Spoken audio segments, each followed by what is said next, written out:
I want to share with you a little bit of how I organize teaching major scales. These are just one-octave major scales, and this might be something you want to use at home in your practice, or if you're a piano teacher, this might be something that you could share with your own students as a concise way to organize major scale practice.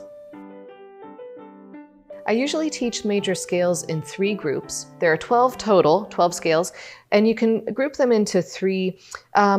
The first group is what I would call standard fingering. These might be ones that you already know.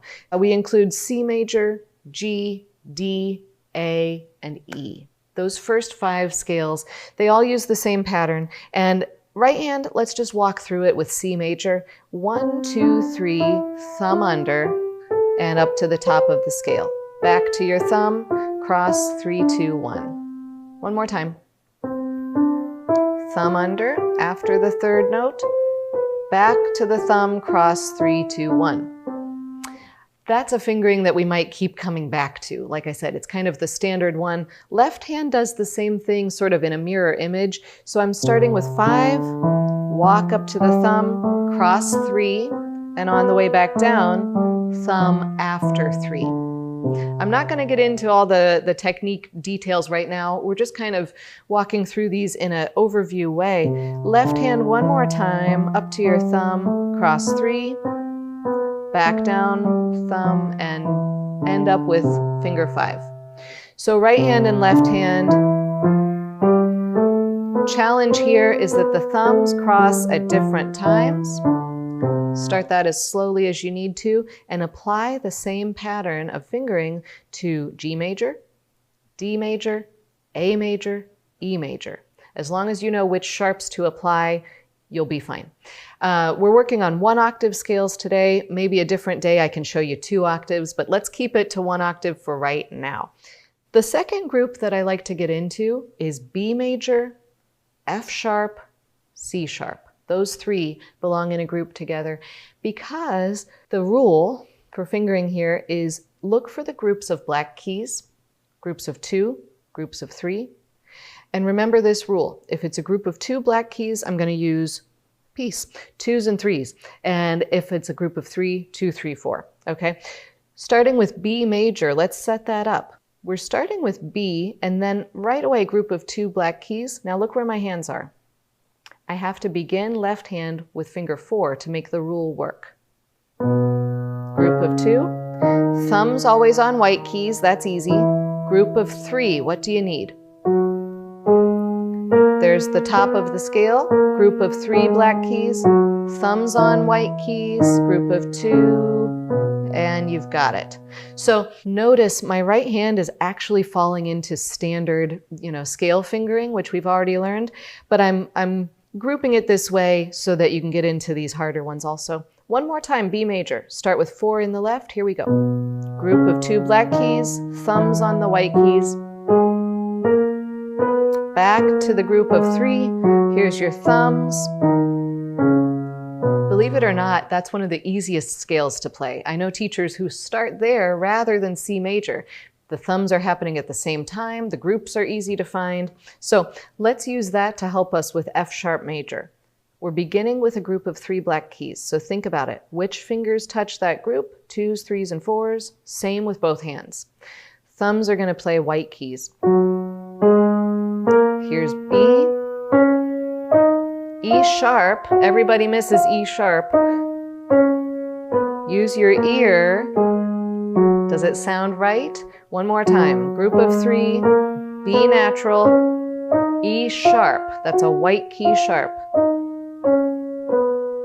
And the same fingering rule, looking for groups of black keys, is going to apply to C sharp. Hey, by the way, this can be called C sharp major or D flat major. Same thing. You can write it with sharps or flats, but for now, let's just look for the right keys. We've got 2 black keys, thumbs on white keys, group of 3. It doesn't really matter which finger you end with. If we're going 1 octave, you can just play finger 2 and then turn back. If we're going to continue more octaves, you'll want to plan ahead for that. But as long as you're turning around, it really doesn't matter. There are exceptions to the rule. So group of 2, thumbs together, thumbs on white keys. Pretty easy, right? So we've covered group 1, standard fingering, group 2, which is black key groups, thumbs on white keys. Group 3, a lot of people think this one's the most confusing, but I'll try to help you. This includes B flat, E flat, and A flat, and sort of F major, and I'll explain that in a minute. B flat, E flat, A flat follow this rule. Right hand, 4 on B flat and nothing else. That's the rule.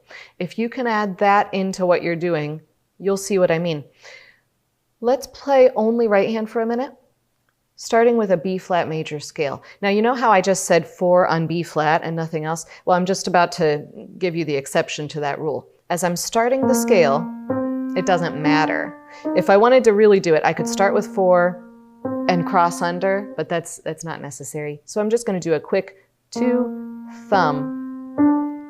Now, what's my rule? 4 on B flat and nothing else. So can I play 4 here? No, because it's not a B flat. I need to cross under, and there's finger 4. So it works. It works. 1, 2, 3, thumb under, and we walk back down. Which finger should I cross over? 3 or 4? Is it a B flat? No. Okay, so I can't use finger 4 there. So you see what I mean? It's a strange rule, but it does answer the questions that you need it to. Moving just for a minute to the next scale, E flat major. Start with 2, cross under. There's my 4 on B flat, and there's the top of the scale. What should I cross over? It's a B flat. Okay, and we can do the same exact rule on A flat major. Here we go. Thumb under. Should I use finger 4? No, because it's not a B flat. Should I cross 4? Okay, so here's the rule. 4 on B flat and nothing else. And then you've got problems solved. Another way to look at those scales is you're using groups of 1, 2, 3 and 1, 2, 3, 4, alternating those groups. And when, like I said, when we're into more octaves, which we'll do another day, you'll see those groups alternating and it'll become muscle memory. Left hand, simple for those 3. It's easier to understand. You always begin with 3 and you always cross over 4. 3, 2, 1, 4, 3, 2, 1. Just say that out loud, write it down.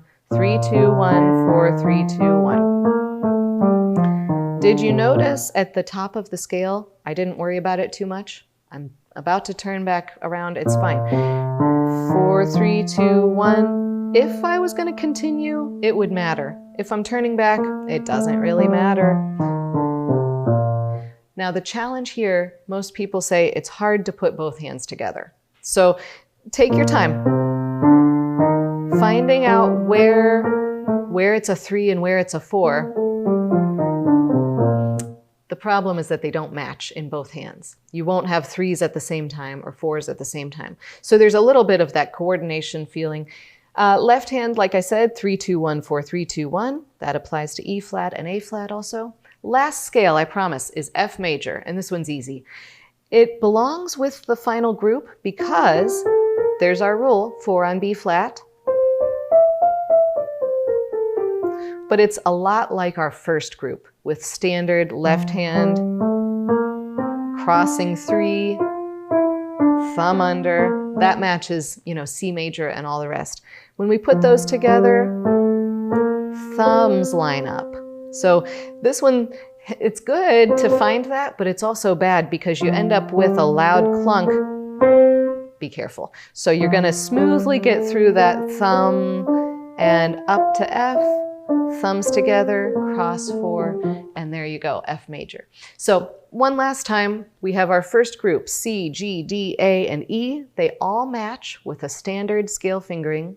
We have our middle group that's kind of easy in my opinion, B, F sharp, C sharp. We're finding black key groups and playing them the same way each time. The third group includes the flat keys, B flat, E flat, A flat, and sort of F. And those include that rule, 4 on B flat and nothing else. Left hand is 3-2-1, 4-3-2-1, alternating up the scale. So I hope that clears up a little bit of how we organize teaching these and practicing these. Your choice. Start with the easy ones, start with the hard ones, but I would encourage you to memorize all 12 and have those in your fingers.